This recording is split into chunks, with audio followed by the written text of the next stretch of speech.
when LSU beat Oklahoma, this was a couple weeks ago. I was not recording.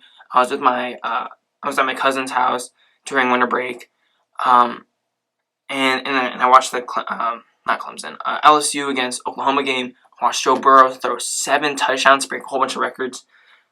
It was a phenomenal game, and it was just crazy. It was a beatdown. I think they were up 49-14 into halftime, and it just got worse. I think the end score was like 63 to, I want to say 21 or 22, something like that.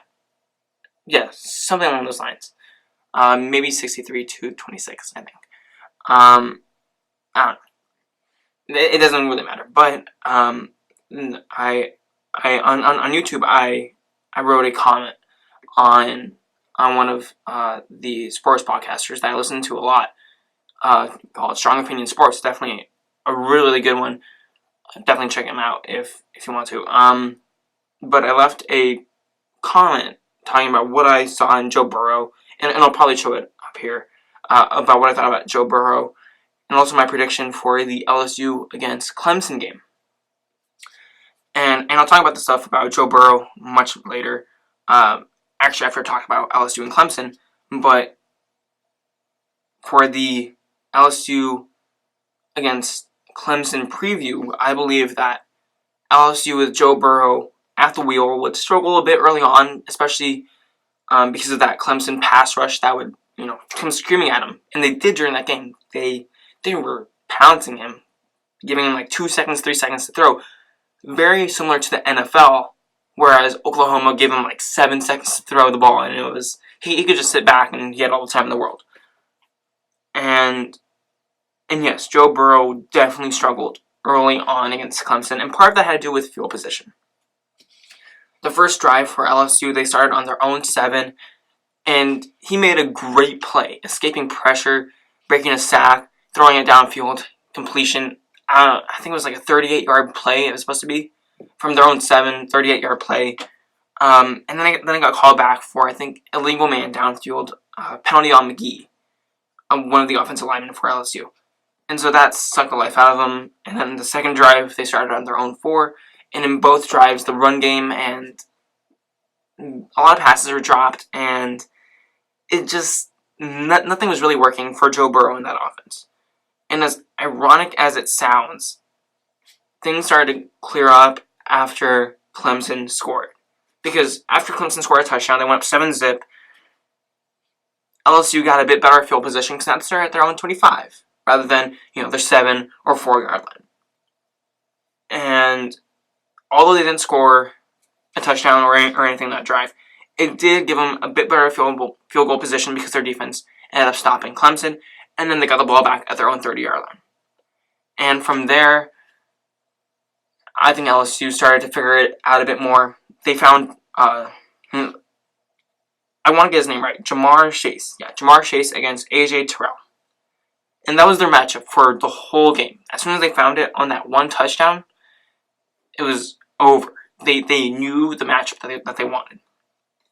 And so they found Jamar Chase, and he completely destroyed A.J. Terrell.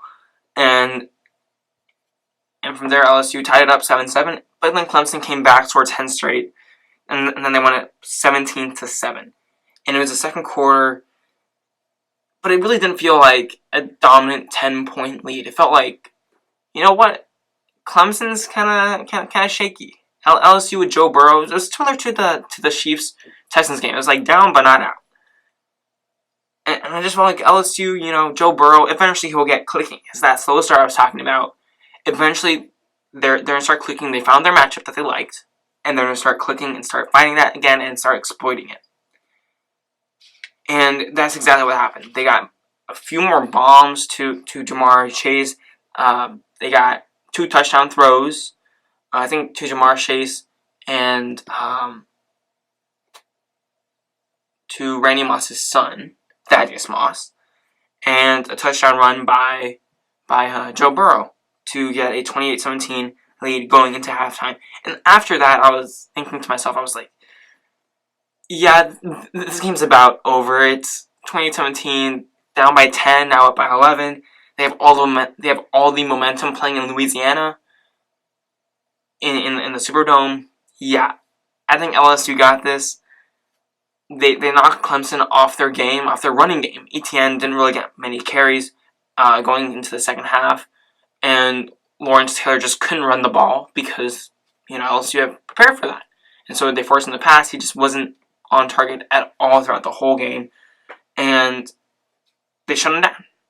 LSU shut down Clemson, and I am really happy for LSU.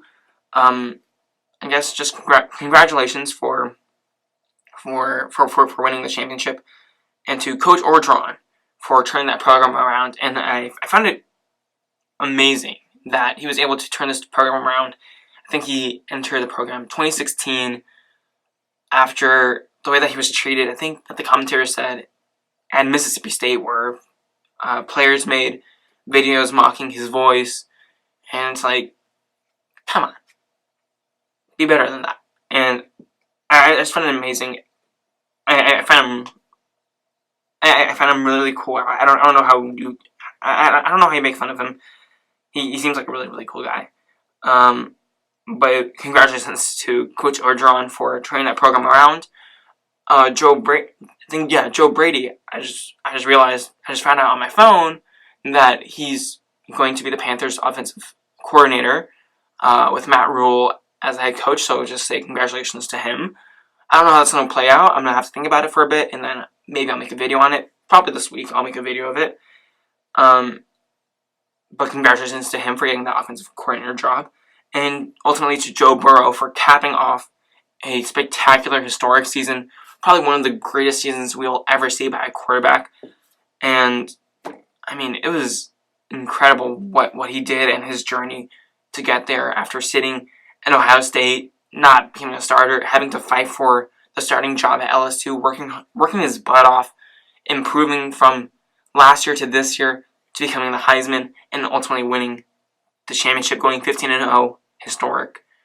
I mean, there's nothing like this that I've seen in my life, except for maybe Cam Newton, but I was pretty young when I saw that, and this was, I don't know, this was something else. And I just want to say congratulations to that whole LSU organization, to Joe Brady, Ed Orgeron, and especially Joe Burrow.